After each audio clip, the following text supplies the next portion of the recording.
858.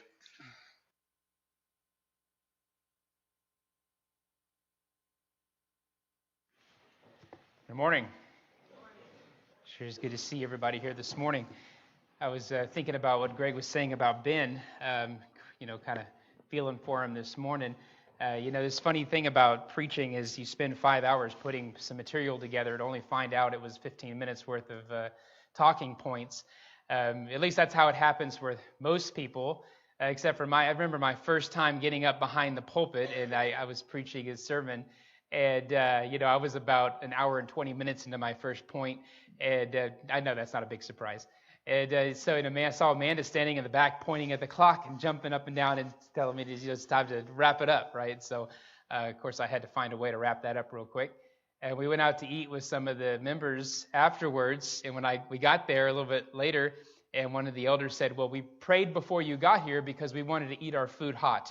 And so that was my experience with that. So I had just the opposite. But I'm grateful for Ben and his willingness to serve. And obviously, the going through the program in Sunset, he's being filled with an incredible amount of knowledge that's going to be beneficial for the rest of his life. So we're very grateful for all of that experience. We're going to continue looking at the book of Joshua. If you want to, we're not going to be there very long, honestly. We're only going to look at a couple of verses this morning because we are going to take advantage of an opportunity to follow a theme that comes up again in this book that we've looked at before, but it's worth re-examining so that we can understand more fully how this relates to our lives and how it relates to our eternal lives, as ultimately this theme leads us to Jesus.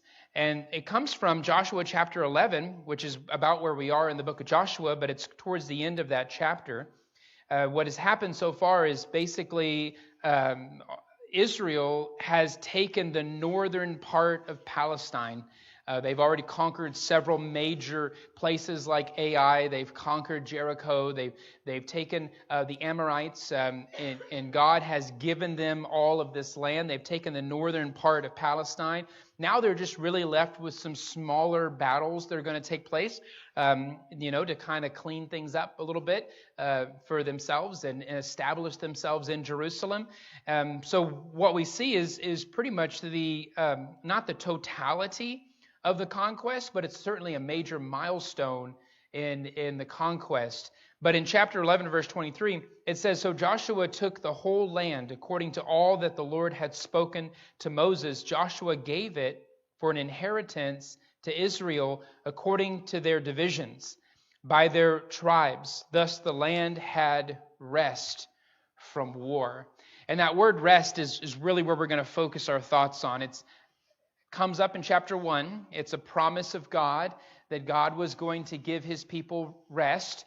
And then it comes up again here as we've seen these battles take place and God giving the people victory. As we've studied Joshua, we've seen the unfolding of a lot of activity.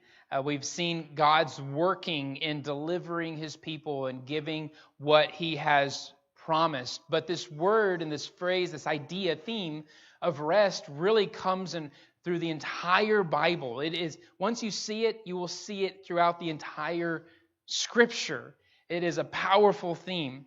And some of the things I want us to think about before we dig into some passages to help us understand the terminologies, if you will. We might think about what the opposite of rest might be. For us, we might think of the word rest. We might have in our minds the opposite of rest. And it might be something like work or activity or something difficult. And we might think, well, that's just really the opposite of rest is work. And so we might have in our mind that rest is just simply doing nothing. It's like this, just doing nothing at all, and that's rest. But I also want you to think about this, and maybe this is just my personal experience. I don't know if it's everybody's experience, but when you go somewhere, maybe it's on vacation. I don't know what vacation looks like because I don't, that's kind of a foul word in my vocabulary. I don't really like it very much. But if you go on vacation, you might find that that's very relaxing to you. You might think that's really good to get away for a while and be relaxed.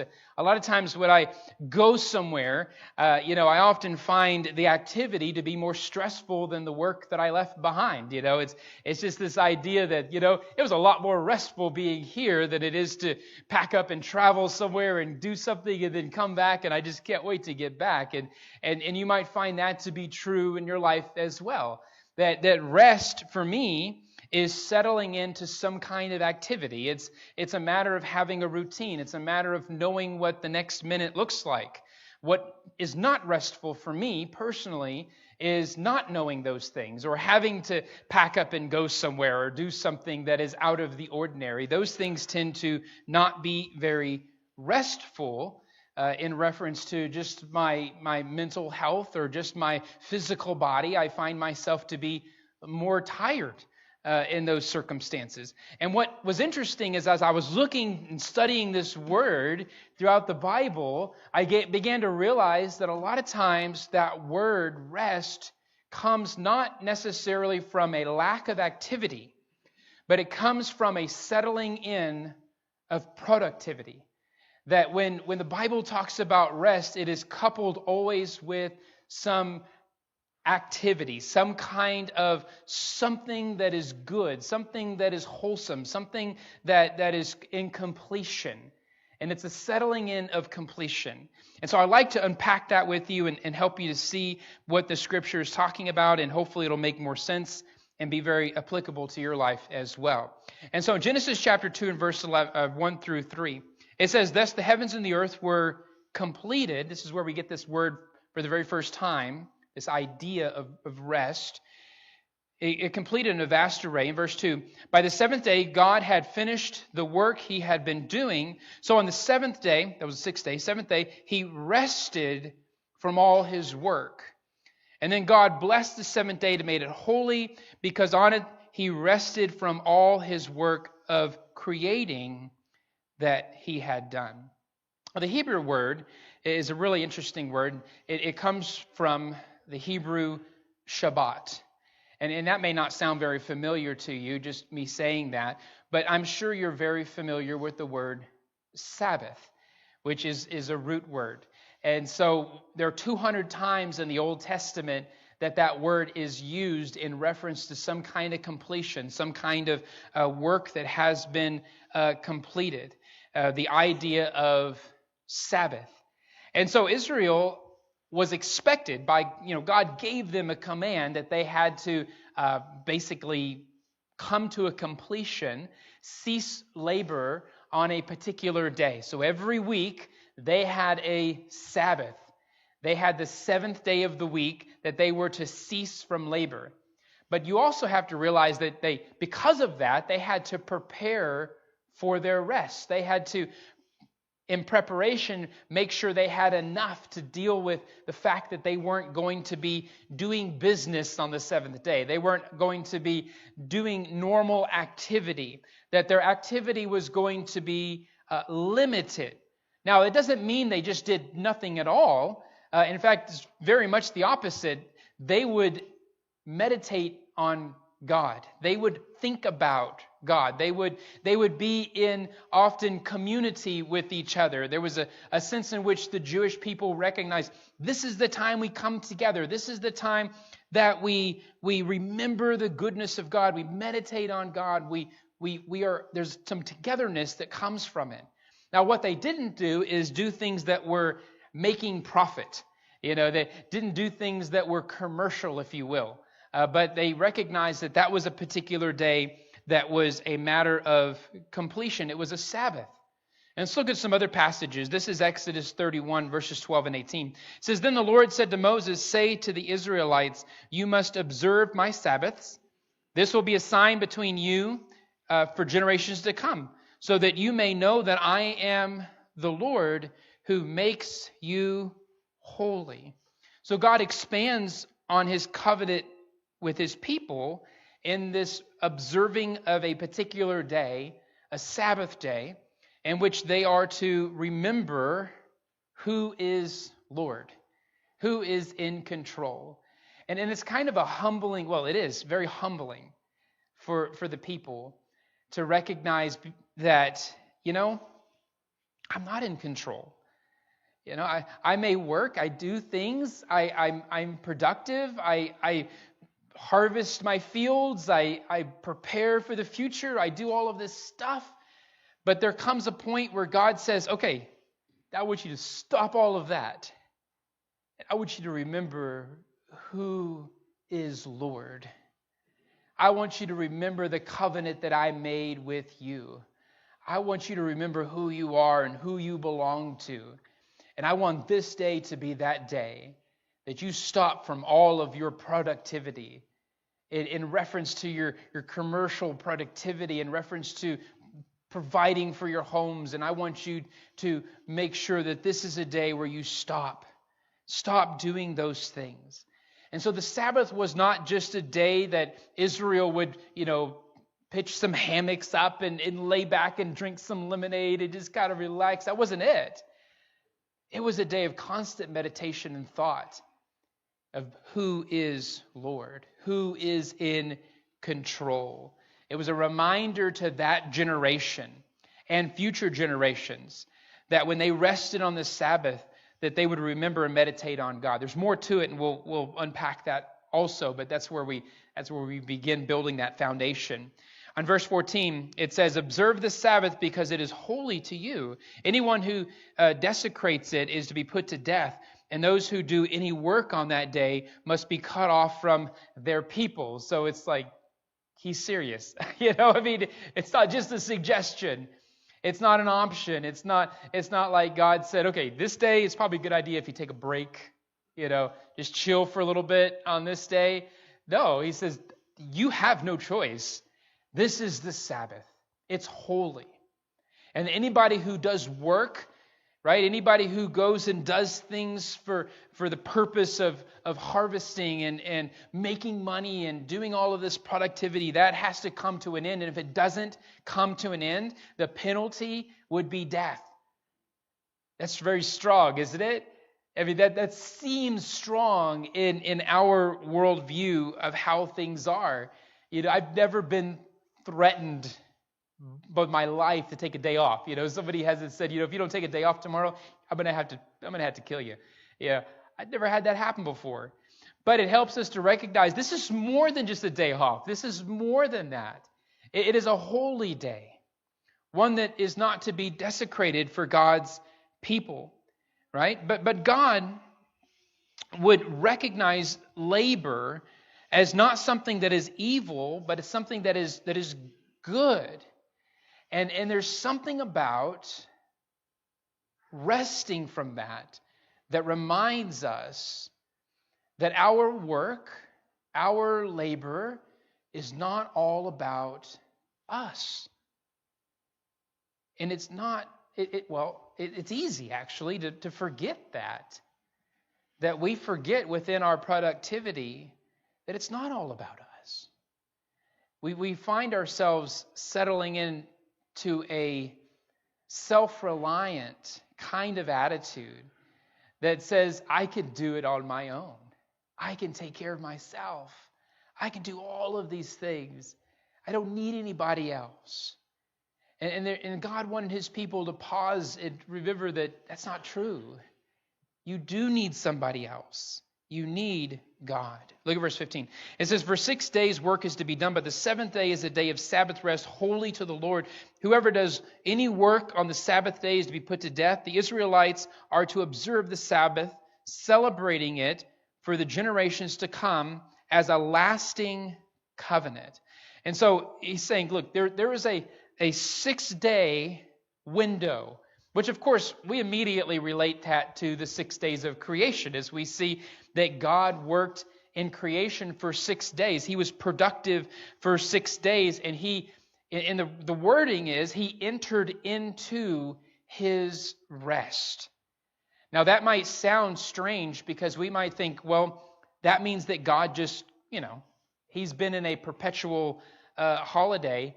ever since creation. That might, because that's how our word rest tends to settle in our minds, that God did all this work and then he took a break and he's still there, But that's not true, is it? Even though God settled into rest after completion of the creation of all things, that does not stop the fact that he was still very active, very productive, and continued to do within that creation things that needed to be done. Yes, he rested from creation and he settled into that rest. But he very much is productive. He very much is fulfilling his role as God of all the universe and holding all things together, right? And so he makes this connection with creation and what he is commanding Israel to do. Let's also look at verse 17. He said, "It will be a sign between you and the Israelites forever, for in the 6th day the Lord made the heavens and the earth, and on the 7th day he rested and was refreshed." Now, also, the thought would be, does God really need to take a break? Is he a kind of person, as we know God, as being eternal? Does he need to take a break? Is that really the idea that we get? Of course, we recognize Jesus in the flesh as God, and yeah, he needed to take a break because he was human. He was in the flesh, never ceasing to be God. He was in the flesh, and the weakness of the flesh is that you get hungry and you get tired and you get thirsty. It's not really a character trait that we think about with God. I mean, that's something we deal with, but God doesn't hunger, he doesn't thirst, he doesn't get tired. And so his kind of rest was not that he was just really, really tired from creating all things and had to take a break. It's more than that. In fact, the way the word works in our translation, it could easily be translated that he breathed out. And it's just kind of this way of saying he completed his work in creation. And you might think about it from your perspective. When you've done something productive and you've got this work to do, and it wasn't necessarily that hard. I mean, you may not have been that tired, but it's done. And you realize it's done, and you just kind of breathe out. It's kind of this sigh of relief, if you will, to say, I've completed this, it's finished. And there's something rewarding about that, isn't it? There's something comforting about that. There's something that energizes us when we can say that, when we can recognize that we have completed a work, when we can breathe out and say, it's finished. You might be reminded just by me saying that is the work of Jesus on the cross, right? I mean, he's the breathing out for the last time to saying it's finished, it's completed, it's done. Because there's a correlation between that and the rest that God gives and continues to give by example. God ceased from creation. Doesn't mean he's done with creation. It doesn't mean he's just finished with us. Right? It's not like he said, okay, I fixed I built all of this. Now you guys go do your own thing and I'll just kind of watch from a distance. But it means that God is not finished with creation, but he's done in creation. He has done the creative work and now he is working with creation. He's still very active in it. Especially when it comes to his people. Especially when it comes to us. Look at Genesis chapter 2 and verse 15. It says, "Then the Lord God took man and put him in the Garden of Eden to cultivate it and to keep it."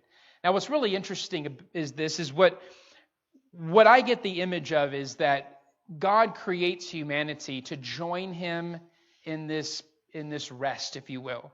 And it's the sense in which God puts them in the garden. Now, what does the garden look like? Well, it's pure, it's holy. It's a place where God's provisions are abundant. There's no sin. There's no death. It's just God with his creation. We get the image of him being able to walk with Adam in the cool of the garden. I mean, it's such a beautiful, surreal image in comparison to the world in which we live in. But that's the kind of example that we see. But it wasn't a matter of just Adam and Eve, chilling out. Adam and Eve didn't just have to, go and say, okay, well, Lord, I'm just going to hang out by this tree. And just kind of sit here, and if you need anything, just holler. But this is it. This is my life. No, God gave them work. God gave them something to do, to be productive, to cultivate and to keep that which God created, to do things. Because we know from our experience that rest can quickly become just simply laziness. And the Bible speaks to that. There's several proverbs and some psalms that address this idea of just being lazy, just not wanting to do anything, just not doing anything. Just not having any desire for productivity because your whole life is perpetual vacation. You just don't want to do it. But we also know that any of us who've experienced that block of time where we have just not been productive, how does that make you feel? You don't feel energized. You don't feel relaxed. In fact, things like boredom kick in, and all kinds of thoughts go through your mind when you're in that state. But how good does it feel? How rewarding is it to be productive, to do good, to work at things that we know we're supposed to be working at, and then breathing that sigh of relief when those things come to a completion, to say, it's done. That's rewarding. And I believe that's the kind of experience that God was looking for when He commands His people to rest. That there's a sense of completion, there's a sense of reward that comes from doing the good things, doing the good work, and breathing a sigh of relief when those things are completed, meditating on God and all of His goodness. Now, what happens after the fall, when Adam and Eve are kicked out of the garden, the work didn't cease. I mean, they still had work. But what the Scriptures teach us is it becomes more and more difficult. It wasn't as easy. The ground wasn't going to yield the fruit like it used to yield, that Adam had to, by the sweat of his brow, work and till this land that wasn't going to be as forgiving and giving up the produce, that work becomes difficult because sin and death have permeated the good creation. Now, what does that tell us? Well, that tells us that work is a good thing. That's the first thing it tells us, because all that God created was good. Work's not evil. Work's not bad. In fact, we're created for it. Right? But work becomes difficult when sin and death are present in the world. When the world is cursed and we are living in a cursed world, labor becomes more difficult. But that doesn't make it bad. It is good. It is something that we need to enjoy. It is something that we need to be productive with. God created us to be productive. And He has given His people times of rest so that they can settle into their productivity.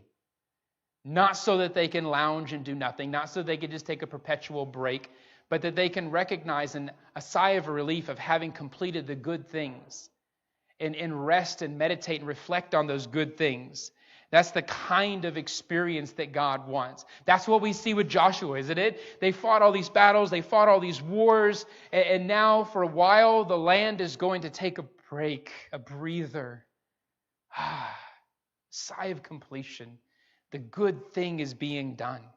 Under the new covenant, it's always a question that people ask, well, what about the Sabbath under the new covenant relationship? Well, we recognize that at the cross, that the old covenant was fulfilled. It met its completion. That in Jesus is the embodiment of the completion of the old covenant. So that we as Christians live in what the Bible calls a new covenant relationship. In fact, the Bible says the new covenant relationship is built on better promises. It is built on the foundation of Jesus in the cross, His blood inaugurating a new covenant relationship with us. In that new covenant relationship, we don't find the Sabbath in the same way that we saw under the old system. We don't have a command that says that you have to rest on the seventh day. We don't have a command that says you have to cease from labor on the seventh day. That's not part of the new covenant relationship. Now, some people will say, well, Sunday is the Christian Sabbath. The Bible never says that. There's never a time in Scripture where the Bible relates Sunday as a Christian Sabbath. In fact, Christians in the first century, that was the first day of the week, right? I mean, a lot of times when we read historically, they would meet in the morning and then they would go to work and they would meet in the evening because it was just a regular day for everybody else. That's the way it worked. And so, can we labor on Sunday? Yes, of course we can. We could work on Sunday, but God also has set aside Sunday as a special day of reflection and remembrance and fellowship for His people. So we still need to recognize that. But the main principle, really unpacking the significance of all of this and letting this sink in, not on a particular day, but our entire life being built around this idea that rest only comes when we settle into productivity.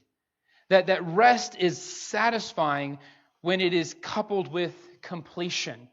And that's how we've seen with God. That's how it was with Israel, the seventh day. That's how it was with God's people. It's a time of reflection, a time of meditation. But for Christians, it is a perpetual thing. That we constantly find ourselves in a state of rest as we reflect on God's goodness and meditate on His goodness and be productive as His people in this world. Another idea is this, that in our rest we are to remember who is Lord and who made us holy. It's really easy in our labor to forget who's in control. It's easy for us to be self-reliant. It's easy for us to become dependent on ourselves. And we need to be constantly reminded, God is in control. He is the provider of all that is good. Everything I have is from Him. That if it weren't for Him, I would have nothing. It all comes from Him. And we forget that cultivating and keeping is part of why God and how God created us is built within us. And I'm often reminded, this comes from James chapter 4. James says this, he says, "Come now, you who say today or tomorrow we will go to such and such a city and spend a year there. We'll engage in business. We'll make a profit." It's normal activities, right, of daily life. Then he says in verse 14, "Yet you don't know what your life will be like tomorrow," James says. "You're just a vapor that appears for a little while and then vanishes away." Now, you might think to yourself, okay, well, if that's the case, what's the point in working? Why don't I just retire right now and never work because my life is so short. I want to live it up and enjoy it and be in this type of just constant sitting in the hammock and drinking lemonade, and that kind of an idea. But that's not what James says. That's not at all what he says. He says, instead, you ought to say, if the Lord wills, we will live and also do this or that. But as it is, you boast in your arrogance. All such boasting is evil. Therefore, to one who knows the right thing to do and doesn't do it, to him it is sin. The fact that our life is short, the fact that our life is just a vapor, means that we need to never forget who God is, who is in control, and who we are serving as we work.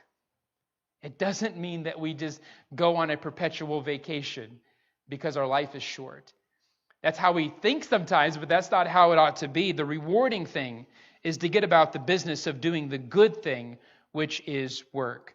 So how are we fulfilling this obligation? It's really a privilege, it's a gift, but it's an obligation to continue working, right? And we think about, well, Sean's got work and some of these other folks have work, they're still working. What about me?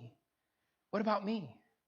Well, you have to ask yourself, what good work does God have for you in your life? Maybe you're still at a stage in your life when you're raising little kids and you're bringing them up, and that's a good work. Maybe you're still in a stage in your life where you're working 8 to 5. I don't know how people work these days, 8 to 5 or whatever it is. I mean, it's so strange now, but maybe that's part of your life, and that's a good work. Maybe you're at a stage in your life, you're retired from that, and you have other things in your life, taking care of a spouse, taking care of grandchildren, taking care of whatever God puts before you that is good and productive. We need to never forget that. Settling into productivity and completion is God's rest. In that sense of the word, that sense of the idea of remembering Him, focusing on Him. Now, is there more to it? Yes, there's more to it. It will unpack that. It will talk about how ultimately this rest is going to be imaged, foreshadowed into the ultimate rest that Jesus is leading us into. And we'll talk about how that relates to Joshua and how that looks into entering the promised land. And that's something we will talk about. But for right now, I just want us to think about that. Your labor, whatever it is good. It's what God wants. It's refreshing.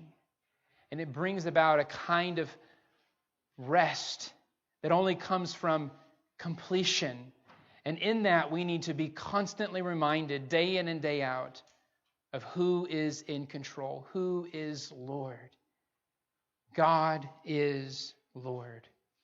We need to cultivate that kind of mindset so that we can glorify God in our lives as God's holy people. Maybe this morning, maybe you've struggled with just life in general. It's a struggle. Don't get me wrong, it's not easy. Life is hard. We need to be reminded that God is always good, that He is always righteous, and that whatever work we have is good. It's good. It is good. Maybe this morning you need prayers from this congregation to help you, to encourage you, to strengthen you. Let us pray for you. Let us give you encouragement. Maybe you have not rested in God's rest in the sense that you haven't put on Christ in baptism. You haven't been forgiven of your sins. You're still carrying that burden of sin and death with you. Let that be released from you in forgiveness so that you can be part of God's family, so that you can have the hope of eternal rest with Him in heaven. Whatever your need might be this morning, if you would come forward as we stand and as we sing.